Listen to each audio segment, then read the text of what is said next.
Today I want to review the basic strokes with you. All you're going to need is your workbook. I'm on page 23 just with these blank guides here, some tracing paper, and I have my brush pen. The basic strokes are really important because they are the foundation to making the lowercase letters. So if you can really master these, you can master any of the lowercase letters.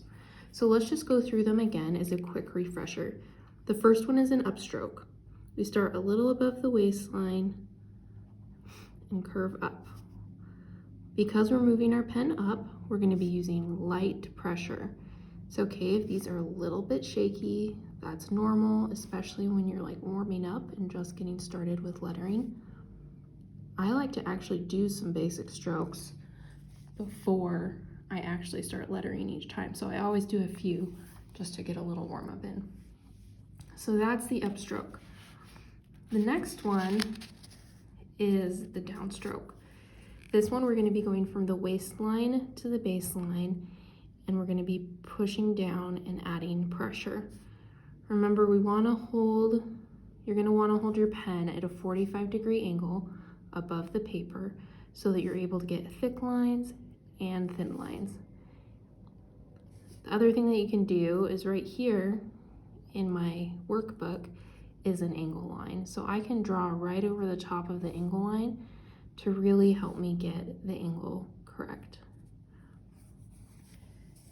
The next one is an overturn. This one is like an upside down U shape. Again, I'm going to follow the angle line and do a thin up curve and then come back down. The trickiest part of these overturns and underturns and the O form is really this transition area.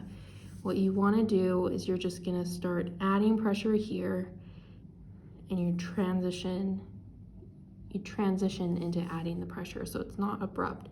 You want to have a nice smooth curve.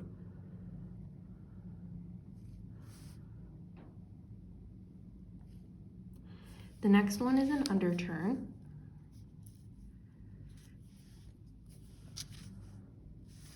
Guess I don't need to be moving my paper down every time. I could just move my paper up.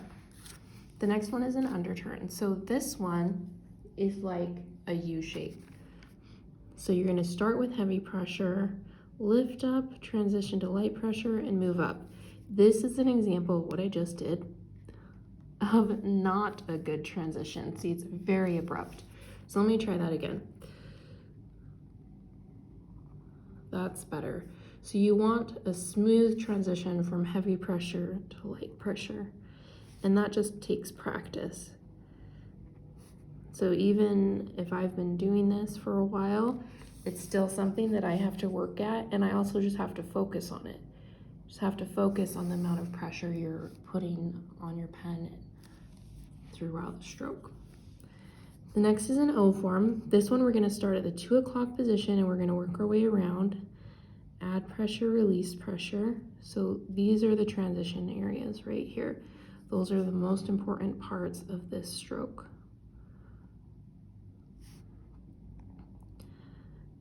The other thing that you can do here is if you're having trouble connecting these two endpoints, then just keep your eye on the endpoint as you finish the curve. So this whole portion, I'm going to keep my eye at the endpoint, and that should help you connect them evenly. The next stroke is a compound curve. This is a combination of the overturn and the underturn. So we're going to start at the baseline, curve up to the waistline, curve back down, and curve back up. So we're going to have transitions in those areas.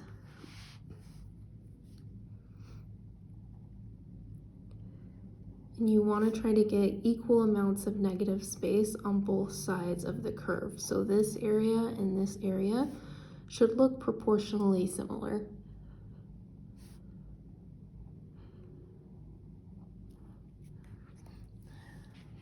Then we have a comma dot. This one is going to start at the waistline, curve about halfway down, and come back up. This is the smallest stroke, but it still has a little transition in there.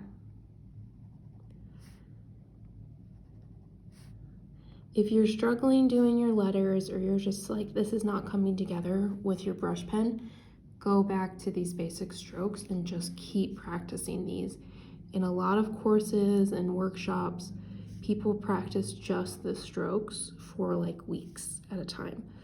So it'll only help and improve your lettering the more you can practice these, because really what you're doing is you're committing them to muscle memory so that your hand just memorizes the movements. The last one is going to be a descending loop. So this one's going to start at the waistline, curve down with heavy pressure, and then curve back up.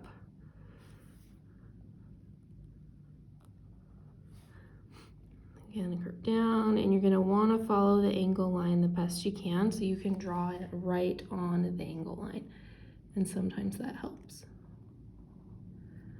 So again, those are the basic strokes. I know we've already talked about this in our Zoom, and I did another tutorial on them, but really these are the foundation. If you can really master these basic strokes, it's going to make it so much easier to draw letters going forward.